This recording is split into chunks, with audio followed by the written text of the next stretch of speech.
अस्सलाम वालेकुम स्टूडेंट्स, मैं हूं आपका टीचर अलमदार हुसैन और हम पढ़ रहे हैं टेलीकम्युनिकेशन। आज हमारा जो चैप्टर है वो चैप्टर नंबर 6 है। लास्ट लेक्चर में हमने इसे स्टार्ट किया था, ऑप्टिकल फाइबर से रिलेटेड है, इसे आगे कंटिन्यू कर रहे हैं। लास्ट टाइम हमने बात की थी कि ऑप्टिकल फाइबर एक ऐसा प्लास्टिक या शीशे से बना हुआ बाल से भी बारीक रेशा होता है जिसके ज़रिए हम अपनी इंफॉर्मेशन को रोशनी की शक्ल में एक जगह से दूसरी जगह ट्रांसमिट करते हैं।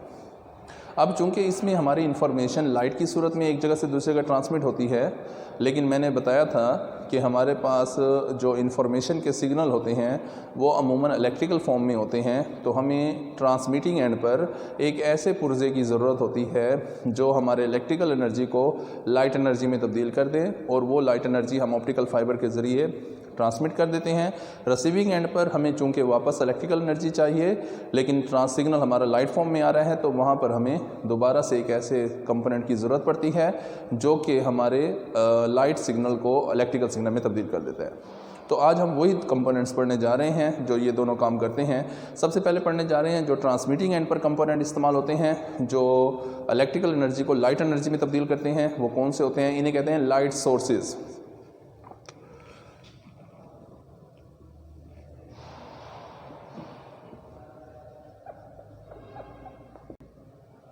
Light sources.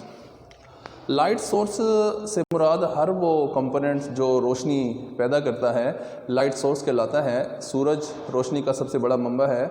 इसी तरीके से हमारा energy saver, lamp, candle and so more, ये सारे रोशनी के ज़रिए हैं।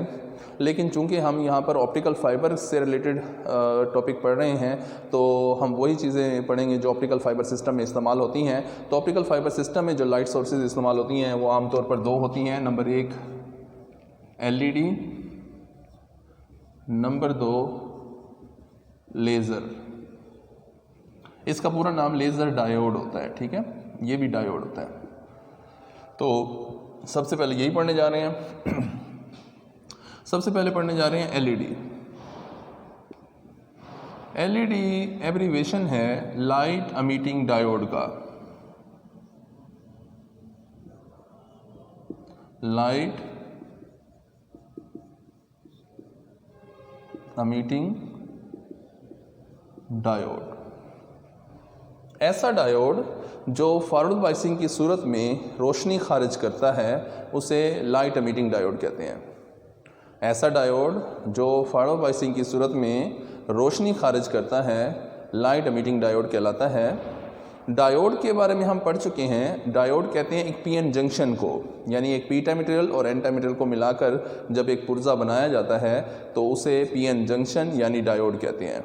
डायोड की बहुत सारी किस्में हैं, ये हमने डिस्कस की थी क्लास में, जैसे सिंपल डायोड हो गया, फोटो डायोड हो गया जो हम अभी पढ़ेंगे भी सही, और LED लाइट एमिटिंग डायोड हो गया, Shockley diode, Schottky diode, IMPATT diode, step recovery diode, tunnel diode, Gunn diode and so मोर।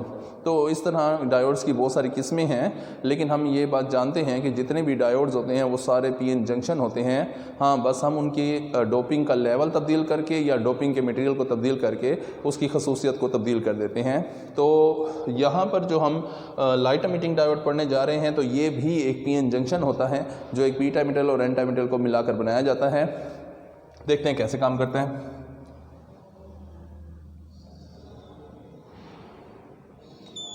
सबसे पहले ये मेरे पास एक एन टाइप मटेरियल है जिसमें इलेक्ट्रॉन्स हैं।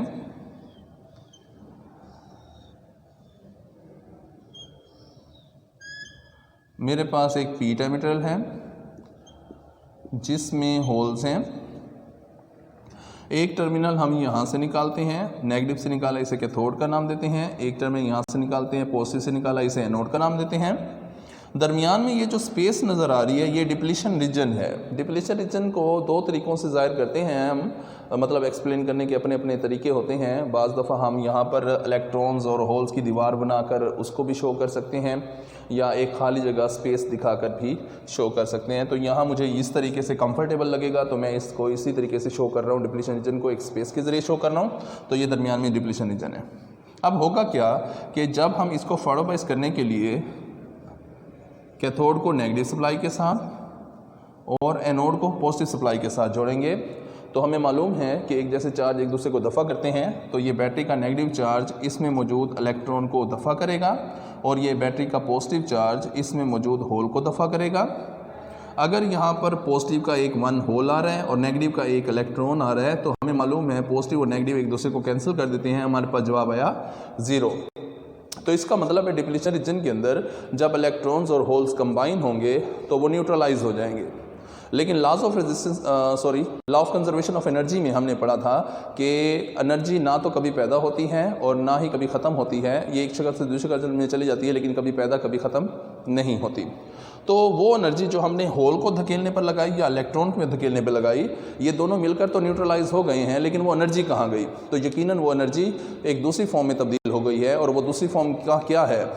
अगर हम यहाँ पर पी टाइप मटेरियल और एन टाइप मटेरियल बनाने के लिए सिलिकॉन को या जर्मीनियम को इस्तेमाल कर रहे हों, तो वो जो एनर्जी रिलीज़ होती है वो अमूमन हरारत की सूरत में रिलीज़ होती है, जिसकी वजह से हमारा डायोड गर्म होना शुरू हो जाता है। और हम देखते हैं कि जब भी मुसलसल किसी कंपोनेंट को इस्तेमाल किया जाता है तो उस कंपोनेंट के अंदर मुसलसल इलेक्ट्रॉन्स और होल्स रिकम्बाइन हो रहे होते हैं, जिनकी वजह से मुसलसल हरारत खारिज हो रही होती है और वो कंपोनेंट गर्म होना शुरू हो जाता है। आहिस्ता आहिस्ता जिस डिवाइस के अंदर वो कंपोनेंट लगा होते हैं वो डिवाइस गर्म होना शुरू हो जाती है। ये सिलसिला चलता रहता है। लेकिन अगर हम यहाँ पर एन टाइप मटेरियल और पी टाइप मटेरियल को बनाने के लिए जो मटेरियल इस्तेमाल करें वो गैलियम आर्सेनाइड या गैलियम फास्फाइड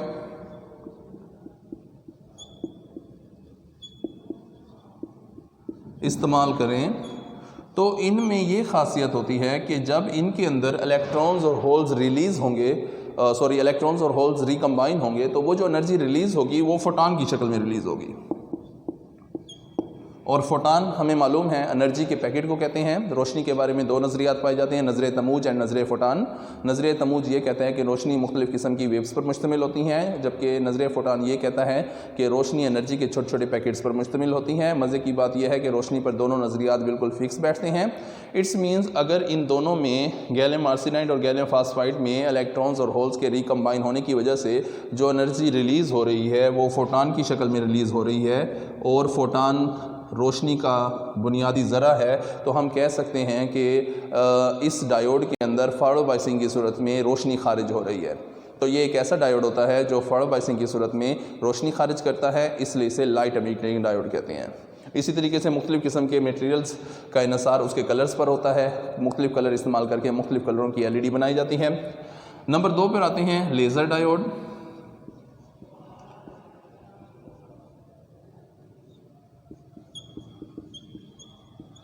लेज़र एब्रीवेशन है लाइट एम्प्लीफिकेशन स्टिमुलेशन emission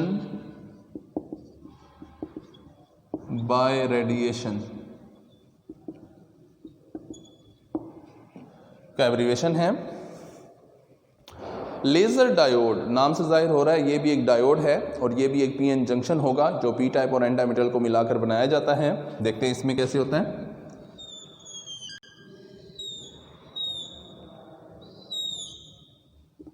ये मेरे पास एक एन टाइप मेटल है, इससे जो मैंने टर्मिनल निकाला वो कैथोड है और इसमें इलेक्ट्रॉन्स होंगे।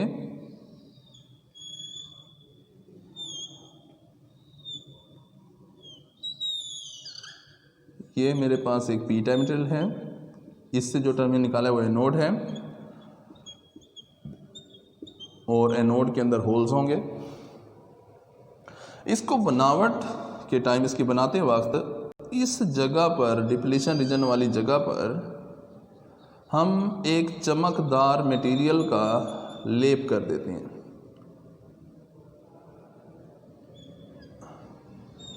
जैसे हम शीशे की बैक साइड पर एक चमकदार मटेरियल का लेप कर देते हैं तो वो मिरर बन जाता है, रिफ्लेक्टिंग सरफेस बन जाती है। तो इस तरीके से ये भी एक रिफ्लेक्टिंग सरफेस बन जाएगी। अब होगा क्या कि जब हम इसके कैथोड को नेगेटिव सप्लाई देंगे तो हमें मालूम है कि जैसे चार्ज एक दूसरे को दफ़ा करते हैं, तो ये नेगेटिव चार्ज इसमें मौजूद इलेक्ट्रॉन को दफ़ा करेगा। इसको जब पॉजिटिव सप्लाई देंगे तो ये पॉजिटिव चार्ज इसमें मौजूद एक होल को दफ़ा करेगा। यहाँ पर नेगेटिव का 1 और पॉजिटिव का 1 जब ख़त्म मिलेंगे तो जो एनर्जी रिलीज़ होगी वो फोटान की शक्ल में रिलीज़ होगी। ये बात अभी हम डिस्कस कर चुके हैं गैलियम आर्सेनाइड और गैलियम फास्फाइड के टाइम वही कुछ होता है, इसमें भी मटेरियल वही यूज़ किए जाते हैं। अब यहाँ पर जो एक फ़ोटान खारिज हुआ है वो फ़ोटान जब इस सतह से टकराता है तो चूंकि ये रिफ्लेक्टिंग सरफेस है ये इसे दोबारा नीचे की तरफ रिफ्लेक्ट कर देती है, नीचे टकराता है तो यहाँ से ये उसे ऊपर की तरफ, ये सिलसिला चलता रहता है और ये ज़रा जिग जैग ट्रैवल होता हुआ इस दो सतहों के दरमियान से खारिज होना शुरू हो जाता है।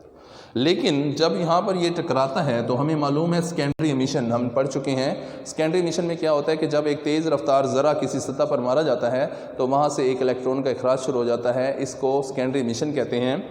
तो वो फोटान जब जिस सतह से टकराएगा वहाँ पर एक इलेक्ट्रॉन और होल खारिज होगा, यहाँ से भी एक इलेक्ट्रॉन और होल खारिज होगा, एक इलेक्ट्रॉन खारिज हुआ वहाँ पर होल पैदा हो जाएगा, इसी तरीके से यहाँ से एक इलेक्ट्रॉन खारिज हुआ वहाँ पर होल पैदा हो जाएगा, ये सिलसिला चलता रहेगा। जब ये इलेक्ट्रॉन्स और होल्स रिकम्बाइन होंगे और फोटान पैदा होगा, वो फोटान दोबारा टकराते रहेंगे और इलेक्ट्रॉन में होल मिलेंगे वो टकराते रहेंगे, ये सिलसिला चलता रहेगा, ये सिलसिला चलता रहेगा और फोटानों का एक सैलाब सा बन जाएगा जो कि एक सीधी बीम की सूरत में इसमें से खारिज होंगे, क्योंकि रिफ्लेक्टिंग सरफेस की वजह से ये रोशनी इधर उधर फैलती नहीं है बल्कि एक बीम की सूरत में खारिज होगी और वो बहुत दूर तक जा सकती है। यही वजह है कि लेज़र की इंटेंसिटी वो ज़्यादा होती है, क्योंकि ये शुआएँ चारों साइडों पर रिफ्लेक्ट फैलती नहीं हैं बल्कि एक ही जगह पर फोकस रहती हैं, जिसकी वजह से इनकी शिद्दत में इजाफा हो जाता है। लेज़र इतनी ताकतवर हो जाती हैं कि इनके ज़रिए हम हीरे को भी काट सकते हैं। ठीक है, अब तक की जो सबसे ताकतवर तरीन धात है, मजबूत तरीन धात जो है वो हीरा है, डायमंड है। डायमंड को असल में किसी भी दूसरी धात से नहीं काटा जा सकता। हीरा बजाते खुद इतना महंगा नहीं होता जितनी उसकी तराश खराश महंगी होती है, क्योंकि जिस मेटल से हम उसे तराशना चाहते हैं वो मेटल तराश कट जाता है, वो हीरा नहीं कटता। तो हीरे को काटने के लिए आजकल लेज़र इस्तेमाल हो रही है। इसका मतलब है लेज़र इतनी मजबूत हो सकती है जो हीरे को भी काट देती है। मुस्तकबिल में जो साइंटिस्ट हैं उनका मकसद भी यही है कि वो वेपन्स को भी लेज़र बेस्ड बनाएंगे, मतलब लेज़र की ज़रिए जो वेपन्स होंगे वो बनाए जाएंगे जो बड़े तबाहकुन होंगे, छोटी सी जगह पर उनकी तबाही ज़्यादा होगी, जैसा कि अक्सर हम फिल्मों में देखते हैं, एनिमेटेड मूवीज़ के अंदर इंग्लिश उनमें ये कंसेप्ट दिखाया जाता है कि वेपन्स जो होते हैं वो लेज़र बेस्ड होते हैं। मतलब मैगज़ीन जब हम भरते हैं तो उसमें ज़्यादा से ज़्यादा 6 गोलियाँ भर सकते हैं, जबकि लेज़र एक बैटरी की बेस पर पैदा करते हैं। जितनी दफ़ा बटन दबाते जाओ, ट्रिगर दबाते जाओ, लेज़र पैदा होती जाएगी जो कि ज़्यादा ख़तरनाक है। तो इस तरीके से जो मुस्तकबिल में वेपन्स भी बनेंगे वो लेज़र बेस्ड होंगे। ठीक है, तो ये हमारी लेज़र थी। तो इस तरीके से ये दोनों लाइट सोर्सेज हैं जो ऑप्टिकल फाइबर में हमारी इलेक्ट्रिकल एनर्जी को लाइट एनर्जी में तब्दील करते हैं। वो इलेक्ट्रिकल एनर्जी जिसको हमने लाइट एनर्जी में तब्दील करनी होती है वो इनको फॉरवर्ड बाइसिंग करने के लिए इस्तेमाल करते हैं, जिसकी वजह से हमारी उतनी ही मुतबादिल रोशनी पैदा हो जाती है, तो हमारी इलेक्ट्रिकल एनर्जी लाइट एनर्जी में तब्दील हो जाती है। जी गाइज़, अब हम लाइट डिटेक्टर्स पढ़ने जा रहे हैं। लाइट डिटेक्टर्स ऐसे कंपोनेंट्स होते हैं जो हमारी लाइट एनर्जी को वापस इलेक्ट्रिकल एनर्जी में तब्दील कर देते हैं। इनका इस्तेमाल रिसीविंग एंड पर होता है, जहां पर हम ऑप्टिकल फाइबर के ज़रिए आने वाली लाइट एनर्जी को वापस इलेक्ट्रिकल एनर्जी में तब्दील करते हैं। ठीक है, तो लाइट डिटेक्टर्स वैसे तो बहुत सारे हैं, हम बेसिक इलेक्ट्रॉनिक्स में पढ़ चुके हैं। Photo diode, photo transistor, photo SCR, photo diac, photo triac and so more. हर वो चीज़ जो लाइट डिपेंडेंट होती है, लाइट पर इन्हिसार करती है, वो लाइट डिटेक्टर कहलाती है। लेकिन जो हम ऑप्टिकल फाइबर में आमतौर पर इस्तेमाल करते हैं लाइट डिटेक्टर्स, वो 2 होते हैं। देखते हैं कौन कौन से।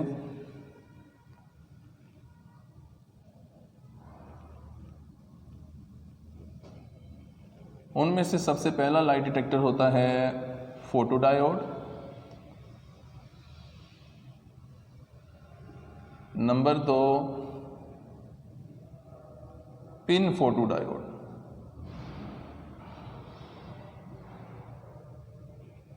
ठीक हो गया, तो सबसे पहले पढ़ने जा रहे हैं फोटो डायोड।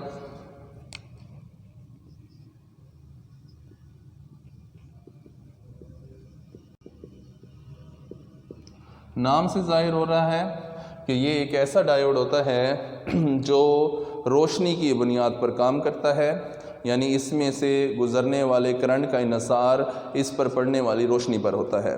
जितनी ज़्यादा रोशनी ज़्यादा डालेंगे उतने ज़्यादा करंट इसमें से ज़्यादा चलेगा, जितनी कम रोशनी डालेंगे उतना कम करंट चलेगा। तो इस तरीके से ये हम इसकी तारीफ यही कर सकते हैं कि ये एक ऐसा कंपोनेंट होता है जिसमें से गुजरने वाले करंट का इन्हिसार इस पर पड़ने वाली रोशनी पर होता है। ओके हो गया। अब हमें मालूम है बेसिक इलेक्ट्रॉनिक्स में हम ये चीज़ पढ़ चुके हैं कि फ़ोटो डायोड को रिवर्स बायसिंग पर इस्तेमाल किया जाता है और इसी तरह हम इसकी तारीफ ये भी कर सकते हैं कि ये एक ऐसा कंपोनेंट होता है जिसमें से गुज़रने वाले रिवर्स करंट का इन्हिसार इस पर पड़ने वाली रोशनी पर होता है। जितनी ज़्यादा रोशनी पड़ेगी उतना ज़्यादा करंट चलेगा और जितनी कम रोशनी पड़ेगी उतना कम करंट चलेगा। हमारे पास डायोड मैंने अभी जिक्र किया कि जितने भी होंगे वो सारे पीएन जंक्शन होते हैं। पी टाइप मटेरियल और एन टाइप मटेरियल को मिलाकर बनाए जाते हैं। पी टाइप मटेरियल के अंदर होल्स होते हैं और एन टाइप मटेरियल के अंदर इलेक्ट्रॉन्स होते हैं। इस पूरे सिस्टम को, पूरे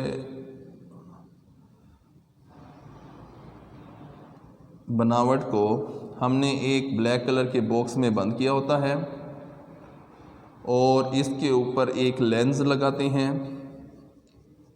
इस लेंस का काम इस पर पड़ने वाली रोशनी को फोकस कर देना होता है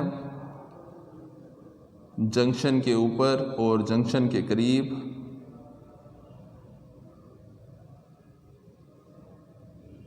एक टर्मिनल हम इसके पी साइड से निकालते हैं और उसे बैटरी के नेगेटिव टर्मिनल से जोड़ते हैं और एक टर्मिनल हम इसके एन साइड से निकालते हैं और इसे हम बैटरी के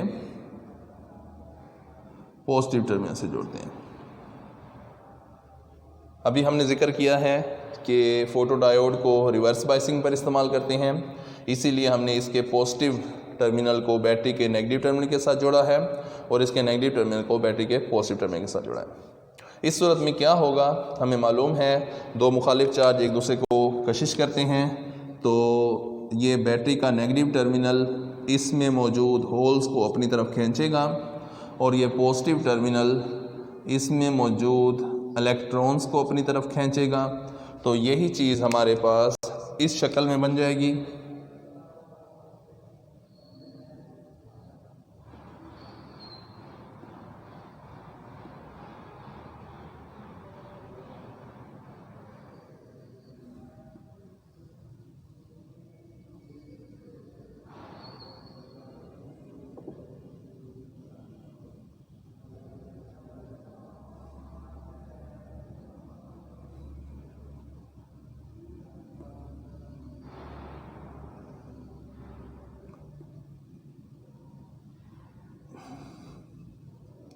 ये सारे होल्स इस साइड पर इकट्ठे हो जाएंगे due to this negative charge. ये सारे इलेक्ट्रॉन्स इधर इकट्ठे हो जाएंगे due to this positive charge. अगर यहाँ पर रोशनी पड़ती है तो फोटो एमिशन हमें याद है कि जब किसी सतह पर रोशनी पड़ती है तो वहाँ से इलेक्ट्रॉन का इखराज होता है और इस अमल को फोटो एमिशन कहते हैं। तो जैसे ही यहाँ पर रोशनी पड़ेगी तो यहाँ से एक इलेक्ट्रॉन का इखराज हुआ, वो इलेक्ट्रॉन ये अपनी तरफ खींच लेंगे, यहाँ पर होल रह जाएगा। एक और इलेक्ट्रॉन खारिज हुआ, वो इलेक्ट्रॉन ये खींच लेगा, यहाँ पर होल रह गया। इस तरह इस साइड पर होल पैदा होते जाएंगे। इसी तरह इस साइड पर एक इलेक्ट्रॉन खारिज हुआ, उसके नीचे एक होल पैदा होगा, होल को ये खींच लेगा, इलेक्ट्रॉन यहाँ पैदा हो गया। एक और इलेक्ट्रॉन खारिज हुआ, उसके नीचे होल को इसने खींच लिया, यहाँ पर इलेक्ट्रॉन रह गया। तो इस तरीके से इस रोशनी के वजह से इस साइड पर इलेक्ट्रॉन्स पैदा होते जा रहे हैं, इस साइड पर होल्स पैदा होते जा रहे हैं और वो इलेक्ट्रॉन्स और होल्स जब इस काबिल हो जाएंगे कि इस डिप्लीशन रीजन को क्रॉस कर सकेंगे तो इनमें से करंट का बहाव शुरू हो जाएगा। तो इसने क्या किया कि हमारे जितनी ज़्यादा रोशनी पड़ती जाएगी उतने ज़्यादा इलेक्ट्रॉन्स और होल्स क्रिएट होते जाएंगे और इलेक्ट्रॉन्स और होल्स का डिफरेंस पोटेंशियल डिफरेंस कहलाता है। तो इसका मतलब है इसमें पैदा होने वाला पोटेंशियल डिफरेंस लाइट के डायरेक्टली प्रोपोर्शनल है। जितना ज़्यादा लाइट पड़ेगी उतना ज़्यादा पोटेंशियल डिफरेंस क्रिएट होगा and potential difference is directly proportional to current के। तो जितना ज़्यादा ज़्यादा पोटेंशियल डिफरेंस होगा उतना करंट होगा। तो यही बात है, हम कह सकते हैं कि फोटो डायोड में से गुजरने वाले रिवर्स करंट का इन्हिसार इस पर पड़ने वाली रोशनी पर होता है, यानी ये लाइट एनर्जी को इलेक्ट्रिकल एनर्जी में तब्दील कर देता है। अगर हम बात करें पिन डायोड की तो वो बिल्कुल सेम यही चीज़ होती है।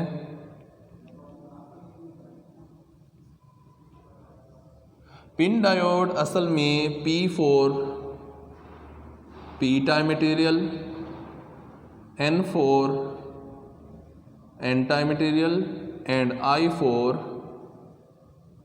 इंसुलेटर। तो पिन डायोड असल में दो मुखालिफ चार्जशुदा प्लेटों मतलब पी टाइप और एन टाइप मटेरियल्स के दरमियान एक इंसुलेटर रखने से जो डायोड बनता है वो पिन डायोड कहलाता है। अगर हम एक पी टाइप मटेरियल और एक एन टाइप मटेरियल के दरमियान में एक इंसुलेटर को रख दें तो इस तरह हासिल होने वाला जो डायोड होगा उसे पिन डायोड कहते हैं। चूँकि इसका पूरा नाम पिन फोटो डायोड है, बाकी सारा काम इसकी कंस्ट्रक्शन फोटो डायोड वाली ही होती है। मतलब इसको भी ब्लैक कलर के बॉक्स में बंद किया होता है, इसके ऊपर भी एक लेंस फिक्स किया होता है जिसका काम रोशनी को फोकस करना होता है जो जंक्शन पर और जंक्शन के करीब। देखते हैं कैसे। तो इसमें सबसे पहले एक पी टाइप मटेरियल है, एक एन टाइप मटेरियल है, उनके दरमियान में इंसुलेटर है। इस पूरी कंस्ट्रक्शन को एक ब्लैक कलर के बॉक्स में बंद किया होता है और इसके ऊपर एक लेंस रखते हैं। इस लेंस का काम होता है रोशनी को फोकस कर देना जंक्शन के ऊपर और जंक्शन के करीब, बिल्कुल सेम फोटो डायोड वाला काम। इसको भी रिवर्स बाइसिंग पर इस्तेमाल करते हैं, लिहाजा बैटरी के डायोड के पॉजिटिव टर्मिनल को बैटरी के नेगेटिव टर्मिनल के साथ और डायोड के नेगेटिव टर्मिनल को बैटरी के पॉजिटिव टर्मिनल के साथ जोड़ते हैं। इस सूरत में ये रिवर्स बाइस हो जाता है। अगर आप गौर करें तो यहाँ पर भी एक पी टाइप मटेरियल है, एक एन टाइप मटेरियल है, दरमियान में डिप्लीशन रीजन काम कर रही है लाइक का इंसुलेटर। यहाँ पर वो जो काम हम डिप्लीशन रीजन से ले रहे हैं वही काम हमने यहाँ पर बाकायदा एक इंसुलेटर रख कर ले लिया है। बाकी कोई डिफरेंस नहीं है, बिल्कुल सेम वही काम है। जितना ज़्यादा रोशनी डालते जाएंगे उतने होल्स और इलेक्ट्रॉन ज़्यादा क्रिएट होंगे। इलेक्ट्रॉन्स और होल्स का डिफरेंस पोटेंशियल डिफरेंस कहलाता है। जितने ज़्यादा रोशनी पड़ेगी उतना ज़्यादा पोटेंशियल डिफरेंस क्रिएट होगा और potential difference is directly proportional to current के। जितना पोटेंशियल डिफरेंस क्रिएट होगा उतना करंट होगा। तो इसमें से भी गुजरने वाले रिवर्स करंट का इन्हिसार इस पर पड़ने वाली रोशनी पर होता है। इस तरह ये एक फोटो डिटेक्टर के तौर पर काम करता है, यानी वो लाइट एनर्जी को इलेक्ट्रिकल एनर्जी में तब्दील करता है। इस चैप्टर का एक आखिरी टॉपिक रह गया है, उसको पढ़कर हम इस चैप्टर ख़त्म कर देते हैं। वैसे तो इसमें दो टॉपिक्स मज़ीद भी थे, optical fibre transmitter and optical fibre receiver. चूँकि बोर्ड की तरफ से सिलेबस को शॉर्ट किया गया है और हम उसी के मुताबिक स्टडी कर रहे हैं, तो वो दोनों टॉपिक्स शॉर्ट सिलेबस में नहीं हैं, तो इसलिए हम उनको नहीं पढ़ रहे। आखिरी टॉपिक की तरफ चलते हैं और आखिरी टॉपिक क्या है?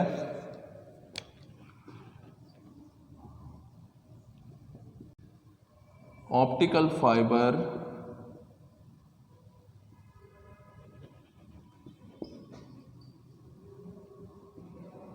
Transmission systems. Optical fibre transmission systems. Optical fibre को इस्तेमाल करके हम अपने पैगाम को एक जगह से दूसरी जगह किन किन तरीक़ों से भेज सकते हैं, इनको कहते हैं optical fibre transmission systems. Optical fibre transmission systems की 4 इक़साम होती हैं। Number 1 point two point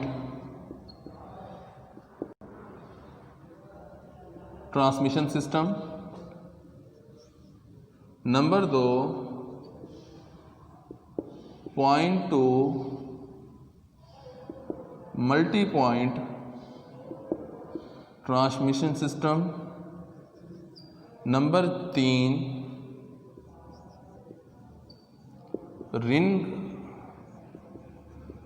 ring network system. Number 4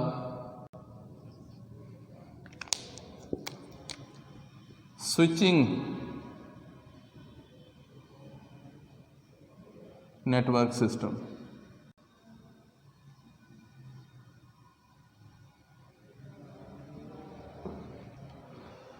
ये 4 सिस्टम आमतौर पर इस्तेमाल होते हैं: point two point communication system, point two multi point communication system, ring network system and switching network system. तो सबसे पहले देखते हैं point two point communication system. Point two point communication system ऐसा कम्युनिकेशन सिस्टम होता है जिसमें दो सार्फिन एक दूसरे को डायरेक्ट पैगाम भेजते भी हैं और एक दूसरे से आने वाले पैगाम को वसूल भी करते हैं। उनके दरमियान कोई तीसरा सोर्स, कोई तीसरा ज़रिया ऐसा नहीं होता जो उनके दरमियान राब्ता करा रहा हो। इसको कहते हैं पॉइंट टू पॉइंट कम्युनिकेशन। इसकी एक बेहतरीन मिसाल वाकी टाकी है। हम अमूमन वाकी टाकी ट्रांसमीटर इस्तेमाल करते हैं। जितने भी लोग उस ट्रांसमीटर को, मतलब दो जाने अगर हम हैं और वो वाकी टाकी ट्रांसमीटर इस्तेमाल करते हैं और उसको आपस में एक ही फ्रिक्वेंसी पर सेट कर देते हैं, तो जो पैगाम एक सार्फ दूसरे के पास भेजेगा वो दूसरा वसूल करेगा, जो दूसरा बंदा पैगाम भेजेगा वो पहला वसूल करेगा। इनके दरमियान किसी किस्म की कोई नेटवर्किंग नहीं है, कोई एक्सचेंज नहीं है। तो इस तरह की ट्रांसमिशन को आमतौर पर कहते हैं पॉइंट टू पॉइंट कम्युनिकेशन। इसमें दो यूज़र दिखा देते हैं जो डायरेक्ट एक दूसरे के साथ जुड़े हुए हैं और ये एक दूसरे को पैगाम भेज भी सकते हैं और एक दूसरे से आने वाले पैगाम को वसूल भी कर सकते हैं, इसलिए इसे कहते हैं point two point communication system. दूसरे सिस्टम की तरफ चलते हैं, point two multi point system. Point two multi point communication system में एक पॉइंट हमारा मेन पॉइंट होता है और बाकी सारे उसके सब पॉइंट्स होते हैं, उसके अंडर पॉइंट्स उसे कहते हैं। अब मेन पॉइंट जो पैगाम भेजेगा उसे सारे सब पॉइंट्स वसूल कर सकते हैं, जबकि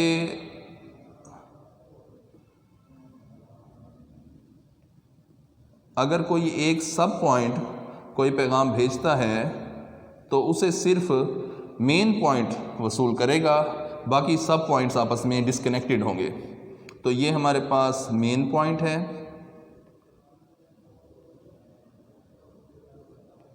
और ये हमारे पास सब पॉइंट है, सब पॉइंट 1, सब पॉइंट 2। ये हमारी ज़रूरत पर डिपेंड करता है, हम जितने ज़्यादा सब पॉइंट बनाना चाहें बना सकते हैं। अब इसमें अगर मेन पॉइंट कोई पैगाम भेजता है तो वो सारों के पास जाएगा,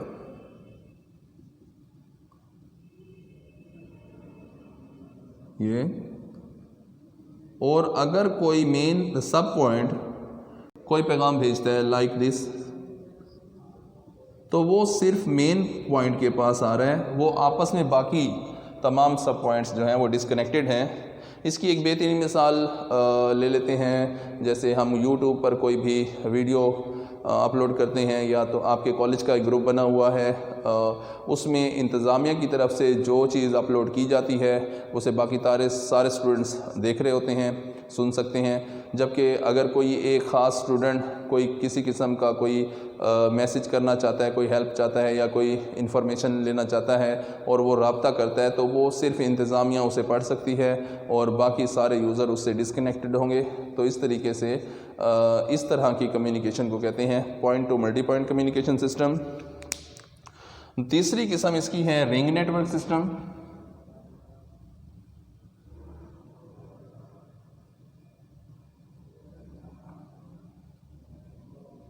इसमें तमाम यूज़र आपस में एक दूसरे के साथ एक रिंग की सूरत में जुड़े होते हैं और इनमें कोई एक मेन पॉइंट नहीं होता, कोई सब पॉइंट नहीं होते, सारे ही मेन पॉइंट्स होते हैं, कोई सारे ही सब पॉइंट्स होते हैं। जब कोई एक सार्फ पैगाम भेज रहा होता है तो वो बतौर मेन पॉइंट के काम करता है, बाकी सारे सार्फिन उसको वसूल करते हैं, वो सब पॉइंट के तौर पर काम करते हैं। अगर कोई दूसरा सार्फ कोई पैगाम भेजता है तो उस वक्त वो मेन पॉइंट के तौर पर काम कर रहा होता है, बाकी सारे उसे वसूल कर रहे होते हैं, वो सब पॉइंट के तौर पर काम करते हैं। इसकी एक बेहतरीन मिसाल, जैसे आपने देखा होगा ट्रैफिक पुलिस वालों के पास ट्रांसमीटर होते हैं, वो सारे एक ख़ास फ्रिक्वेंसी पर जुड़े होते हैं। कोई एक बंदा अगर कोई पैगाम भेजता है वो सारों के पास जाता है, बाकी वो लोग अगर उसमें कम्युनिकेशन में हिस्सा नहीं भी ले रहे, आवाज़ें फिर भी सारों के पास आती हैं। अगर कोई दोबारा उसमें हिस्सा लेना चाहता है, वो पैगाम भेजता है, तो वो भी बाकी सारों के पास वसूल होता है। तो इसमें सारे सार्फिन एक रिंग की सूरत में जुड़े होते हैं, इसलिए इसको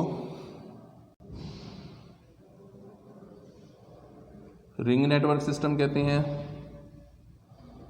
इसको हम इस तरह बना सकते हैं, ये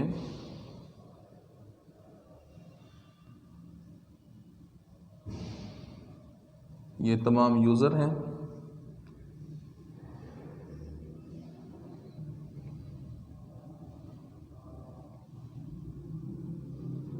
इनमें अगर कोई एक सार्फ पैगाम भेजता है लाइक दिस, तो ये सारों के पास जाएगा। अगर ये कोई पैगाम भेजता है तो वो भी सारों के पास जाएगा। इसी तरीके से अगर ये कोई पैगाम भेजता है या ये कोई पैगाम भेजता है या ये कोई पैगाम भेजता है, तो ये सिलसिला चलता रहेगा। तो कोई एक सार्फ जो पैगाम भेजता है उसको सारे वसूल करते हैं और सारे एक रिंग की सूरत में जुड़े होते हैं, इसलिए इसे रिंग नेटवर्क सिस्टम कहते हैं। ओके हो गया। चौथा हो गया switching network system. Switching network system like a exchange, कि हम सारे यूज़र एक्सचेंज से जुड़े हुए तो हैं, लेकिन कोई से दो सार्फिन जो आपस में बात करना चाहते हैं, जब वो आपस में एक दूसरे का नंबर डायल करते हैं तो स्विचिंग मैट्रिक्स के ज़रिए उन दोनों का कनेक्शन हो जाता है। बाकी सारे हालांकि एक्सचेंज के साथ जुड़े हुए हैं, यानी स्विचिंग मैट्रिक्स के साथ जुड़े हुए हैं, लेकिन वो बाकी सारे उससे डिस्कनेक्ट होते हैं। तो कोई से दो सार्फिन आपस में आप स्विचिंग के ज़रिए रब्ता करके बातचीत कर सकते हैं और बाकी सारे उससे डिस्कनेक्ट रहते हैं। ये हमारे पास एक स्विचिंग मैट्रिक्स है, इसके साथ हम यूज़र बना सकते हैं। ये हमारे अपनी ज़रूरत पर डिपेंड करता है, कितने ज़्यादा यूज़र हैं उतने ज़्यादा लाइनों वाली एक्सचेंज लेना पड़ेगा, लाइक दिस। अब कोई एक सार्फ मतलब ये आपस में इसके साथ बात करना चाहते हैं तो स्विचिंग मैट्रिक्स के ज़रिए इससे रब्ता हो जाएगा और इसके पास पैगाम जाना शुरू हो जाएगा। बाकी सारे हालांकि स्विचिंग मैट्रिक्स के ज़रिए जुड़े हुए हैं, लेकिन वो आपस में डिस्कनेक्टेड हैं। सिर्फ ये दो जुड़े हैं, इनके साथ रब्ता हो जाएगा और ये दोनों को कम्युनिकेशन में हिस्सा लेना शुरू कर देंगे। तो ये हमारे पास थे कम्युनिकेशन सिस्टम्स, और इसके साथ ही हमारा चैप्टर नंबर 6 ख़त्म हो गया। इंशाल्लाह नेक्स्ट टाइम हम चैप्टर नंबर 7 स्टार्ट करेंगे। बड़ा दिलचस्प चैप्टर है, सैटेलाइट से रिलेटेड है, तो देखते हैं